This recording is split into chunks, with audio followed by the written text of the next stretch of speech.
Hello friends, இன்றைக்கி நம்ம சேனலில் என்ன பார்க்க போகிறோன்னா ஒரு முக்கியமான ஜோதிட தாள்களை தான் இப்போ நாம் பார்க்க போகிறோம். அது மட்டும் இல்லாமல் ஒரு இன்ட்ரெஸ்டான ஆன்மீக தாள்களையும் பார்க்க போகிறோம். ஸோ என்ன பார்க்க போகிறோம், ஏது பார்க்க போகிறோம் அப்படிங்கிறத எல்லாமே இப்போ ஷேர் பண்ணுறேன். வாங்க ஃபஸ்ட்டு பார்க்கலாம். 2026 மூன்றாவது மாதமான மார்ச் மாதம் முடியறதுக்கு இன்னும் சில நாட்களே இருக்குது.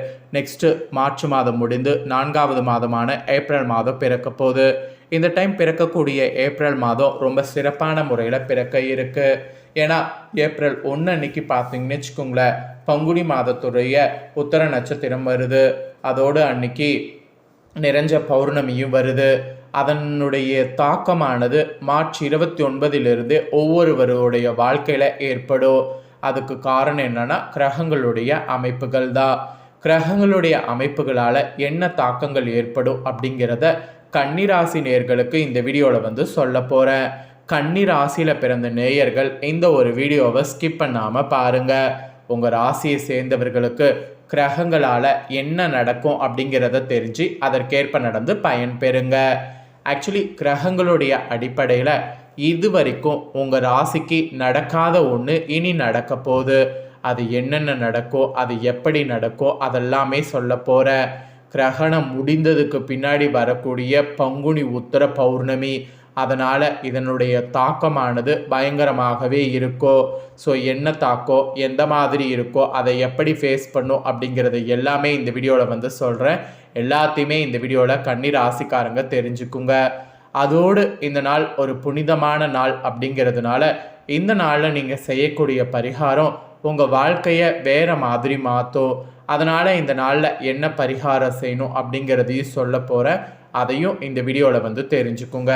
எல்லாமே இந்த வீடியோ பார்த்திங்கன்னா நிறைய பயனுள்ள விஷயங்கள் தெரிந்து கொள்ளலாம். அதனால் வீடியோவை இன்ட்ரெஸ்டோடு பாருங்கள். வாங்க என்னங்கிறத பார்க்கலாம். ஃபஸ்ட்டு பலன்களை முழுமையாக உங்கள் ராசிக்கு பார்க்கலாம்.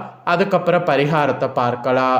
கன்னி ராசிக்காரங்க உத்தரம் 2, 3, 4 பாதம், அஸ்தம், சித்திரை 1, 2 பாதங்களில் பிறந்தவங்களுக்கு நான் சொல்லக்கூடிய கணிப்பு கரெக்டாக இருக்கும்.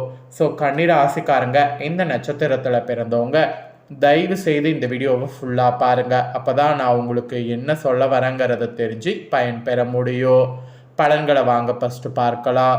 இனிமையாக பேசி எல்லார் மனதிலையும் இடம் பிடித்து தன்னை உணர்ந்து பிறருக்கு வழிகாட்டக்கூடிய கன்னிராசி அன்பர்களே, இந்த டைம் கடந்த காலங்களில் இருந்த வீண் செலவுகள் குறைந்து சுபகாரிய செலவு நிகழும். இது வரைக்கும் செலவுகள் வந்து உங்களுடைய மனதை ரொம்ப வாட்டி வதைச்சிருக்கோ. அந்த மாதிரி வாட்டி வைத்த செலவுகளுக்கு முற்றுப்புள்ளி வைத்து சுபகாரிய செலவுகள் நீங்கள் தொடங்கலாம். இப்போ நீங்கள் சுபகாரிய செலவுகள் தொடங்குவது உங்களுக்கு சாதகமாக இருக்க போகுது. உங்கள் பேச்சும் செயலும் தெய்வம்சியம் பொருந்தியதாக இருக்கும். அதனால் துணிந்து எல்லாத்தையுமே பண்ணுங்க. தைரியமான செயல்களை செய்தீங்கன்னா தகுந்த புகழை அடைய முடியும். அதோடு வீடு, மனை, வாகனம் ஆகியவற்றில் ஏற்படக்கூடிய பராமரிப்பு செலவுகளை மன உகுந்து செய்யணும். அப்படி நீங்கள் செய்தீங்கன்னா தான் மன உகுந்து எல்லாத்திலையுமே நீங்கள் நினச்ச மாதிரி காரியம் நடக்கும். ஸோ நினச்ச மாதிரி காரியம் நடக்கிறதுக்கு நீங்கள் முயற்சி பண்ணால் மட்டும் போதாது, மனதை உகந்து செய்யணும். அதுதான் ரொம்ப ரொம்ப முக்கியம். ஸோ இந்த மாதிரி நிறைய நீங்கள் பொறுப்போடு நடந்துக்க வேண்டியதாக இந்த டைம் உங்களுக்கு இருக்க போகுது. கிரகங்கள் ஓரளவு சாதகமாக இருக்கிறதுனால பொறுப்போடு நடந்துக்கிட்டிங்கன்னா எல்லாமே உங்களுக்கு சாதகமாக இருக்கும். அதனால் பொறுப்போடு நடக்க முயற்சி பண்ணுங்க. அதுக்கப்புறமா உத்தியோகத்தில் இருக்கக்கூடிய உங்கள் ராசியை சேர்ந்தவர்களுக்கு உத்தியோகத்தில் நிறைய மாற்றமானது ஏற்படும். அரசு மற்றும் தனியார் துறைகளில் உள்ளவர்களுக்கு பல்வேறு விரயமான செலவுகள் வரலாம். அதோடு அனைவரையும் அரவணைத்து வேலையை வாங்கக்கூடிய புதிய சிந்தனைகளில் நீங்கள் இருக்கணும். அப்படி இருந்து நீங்கள் செயல்படும் போது எதிரிகள் கெடுதல் முயற்சிகள் செய்வதில் சிறு சிறு இறக்கங்கள் உருவாகி உத்தியோகத்தில் நீங்கள் நினச்ச மாதிரி ஒரு கொடியை நாட்ட முடியும். இப்போ இருக்கக்கூடிய காலகட்டத்தில் உத்தியோகத்தில் சர்வே பண்ணுறது ரொம்ப டஃப்பு. ஸோ அதனால் ரொம்ப ஒரு கவனமாக இருந்து செயல்படுங்க. அதுக்கப்புறமா வியாபாரம் செய்யக்கூடிய வியாபாரிகளுக்கு சொல்லப்பட்டிருக்கு. வியாபாரக்காரங்க பொறுத்த வரைக்கும் எந்த வியாபாரம் செய்பவர்களாக இருந்தாலும் உங்களுக்குன்னு நல்ல முன்னேற்றமானது காண்பீங்க. காகித பொருட்கள் பயன்படுத்தி உருவாக்கப்படக்கூடிய பொருட்களில் வியாபாரம் செய்பவர்களாக இருந்தீங்கன்னா அதெல்லாம் நல்ல முன்னேற்றம் காண்பீங்க. ஸோ வியாபாரக்காரங்களுக்கு நல்ல முன்னேற்றகரமாக இருக்கக்கூடிய நாட்கள் இனி இருக்க போகுது. அதனால் வியாபாரக்காரங்க வியாபாரத்தை விரிவு பண்ணுவது அந்த மாதிரி எது வேணாலும் பண்ணலாம்.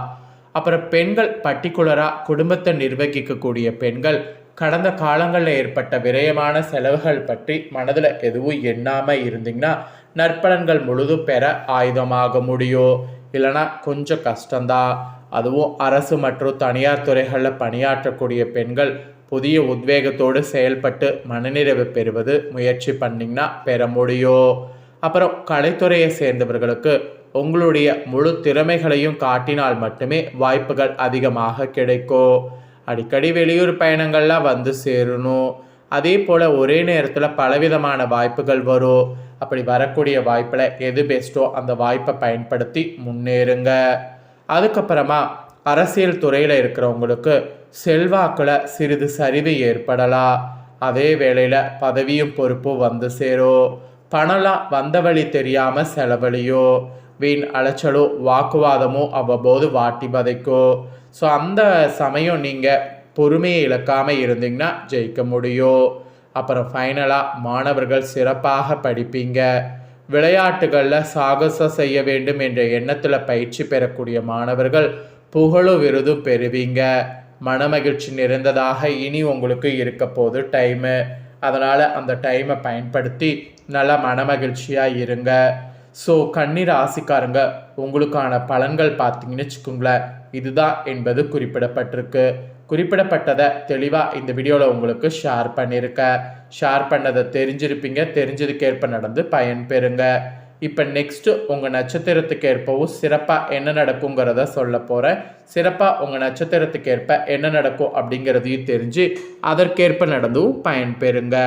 ஆக்சுவலி சிறப்பாக பார்க்கும்போது ஃபஸ்ட்டு உத்தரமில் பிறந்த நட்சத்திரக்காரங்களுக்கு இந்த டைம் உத்தியோகத்தில் உயர்வு உண்டாகும். மனதில் இருந்த குழப்பம் நீங்கி தைரியம் ஏற்படும். போட்டிகளில் பங்கு பெற ஆர்வமானது உண்டாகும்.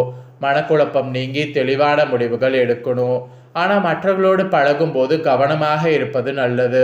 சமூகத்தில் கௌரவ அந்தஸ்து அதிகரிக்கும். அதனால் அதை நல்லா என்ஜாய் பண்ணுங்க. நெக்ஸ்ட்டு அஸ்தமில் பிறந்த கன்னிராசிக்கு சொல்லப்பட்டிருக்கு. இந்த டைம் குடும்பத்தில் உற்சாகமானது இருக்கும். மற்றவர்கள் உங்களை அனுசரித்து செல்வார்கள். கணவன் மனைவிக்கிடையே மகிழ்ச்சியான நிலை காணப்படும். பிள்ளைகளால் மருத்துவ செலவு ஏற்படும். பேச்சின் இனிமை சாதித்தால் எளிதில் காரியங்கள் கைகூடும்.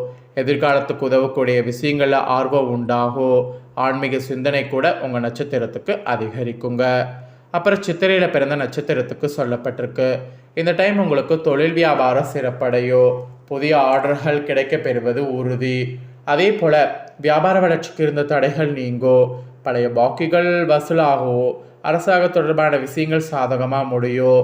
உத்தியோகத்தில் பதவி உயர்வு உண்டாகும். நீண்ட தூர பயணங்கள் காரிய அனுகூலம் உண்டாகும். சக பணியாளர்கள் மூலம் உதவிகள் கிடைக்கப்பெறும். ஸோ அந்த மாதிரியான அதிசயம்லாம் வந்து நடக்குங்க. ஸோ கன்னிராசிக்காரங்க உங்கள் நட்சத்திரத்துக்கு ஏற்பவும் என்ன பலன் அப்படிங்கிறத தெளிவாக இந்த வீடியோவில் வந்து சொல்லியிருக்கேன். சொன்னதை தெரிஞ்சிருப்பீங்க. தெரிஞ்சதுக்கேற்ப நடந்து பயன்பெறுங்க. இப்போ இந்த பங்குனி உத்திர பௌர்ணமியில் இதை செய்தால் மிகுதியான பலன் நிச்சயம் உண்டு. ஸோ அது என்னங்கிறத சொல்கிறேன், வாங்க பார்க்கலாம். ஆக்சுவலி பங்குனி உத்திரம் ஒரு ஆன்மீக ஆற்றல் மிகுந்த ஒரு நன்னாள். இந்த தினத்தில் அனைத்து கோவில்களில் விழாக்கள் வைபவங்கள் நடைபெறும். பர்டிகுலராக முருகப்பெருமான் வழிபாட்டுக்குரிய ஒரு விசேஷ தினமாக பங்குனி உத்திரம் கருதப்படும். ஏன்னா இந்த நாளில் தான் முருகப்பெருமான் தேவையான மணந்தார். எனவே முருகன் கோவிலில் முருகன் திருக்கல்யாண வைபவம் மிக சிறப்பாக நடைபெறும். ஸோ இந்த பங்குனி உத்திர தினத்தில் நீங்கள் அதிகாலையில் எழுந்து குளித்து முடித்து விட்டு உங்கள் வீட்டில் இருக்கக்கூடிய முருகப்பெருமானுக்கு சிவப்பு நிற மலர்களை சமர்ப்பித்து தூபங்கள் கொளுத்தி நல்லெண்ணெய் தீபமேற்றி முருகனை மனதார வழிபட வேண்டும். பின்பு உணவு எதுவும் அருந்தாமல் அருகில் உள்ள முருகன் கோவிலுக்கு சென்று முருகனுக்கு நடைபெறக்கூடிய சிறப்பு பூஜைகள், திருக்கல்யாண வைபவங்கள் போன்றவற்றில் கலந்து கொண்டு முருகனை வழிபாடு செய்யணும். பூஜைகள்லாம் முடிந்த பிறகு கோயிலில் தரக்கூடிய பிரசாதத்தை உண்டு உங்கள் விரதத்தை இந்த நாளில் முடிங்க. நான் சொன்ன முறையில் பங்குனி உத்திர தினத்தில் முருகப்பெருமானை வழிபாடு செய்திங்கன்னா திருமணமாகாத இருக்கக்கூடிய உங்களுக்கு விரைவில் திருமணம் நடைபெறும். தோஷங்கள் காரணமாக குழந்தை பெரு இல்லாமல் கவலைப்படுறவங்களுக்கு புத்திர பாக்கியம் உண்டாகும். பூர்வீக சொத்துக்கள் போன்றவற்றில் நீடித்து வரக்கூடிய பிரச்சனை சுமூகமாக தீரும். அதனால் நம்பிக்கையோட இந்த பரிகாரத்தை செய்திடுங்க. இந்த வீடியோவை இப்போ நீங்கள் பார்த்து முடிச்சுட்டு இது உடனே லைக் பண்ணி உங்கள் ஃப்ரெண்ட்ஸ் ஃபேமிலிக்கு ஷேர் பண்ணுங்கள். உங்கள் ஃப்ரெண்ட்ஸ் ஃபேமிலியில் இருக்கிறவங்களும் கன்னி ராசிக்காரங்களாக இருந்தாங்கன்னா இந்த தாள்களை பார்த்து இதை தெரிஞ்சு இதற்கேற்ப நடந்து பயன் பெறட்டும். இதே போல் புதிய தாள்களை தெரிந்து கொள்ள மறக்காமல் சேனலை சப்ஸ்கிரைப் பண்ணுங்கள், கூட பெல் பண்ண ப்ரெஸ் பண்ணுங்கள். அதை பண்ணிட்டீங்கன்னா இனி நான் போகிற மற்ற அப்டேட்டான எல்லா வீடியோஸும் உடனுக்குடனே தெரிந்து கொள்ளலாம். சப்ஸ்கிரைப் பண்ணி பெல் பண்ண ப்ரெஸ் பண்ணுங்கள். வேறொரு வீடியோவில் சந்திக்கிறேன்.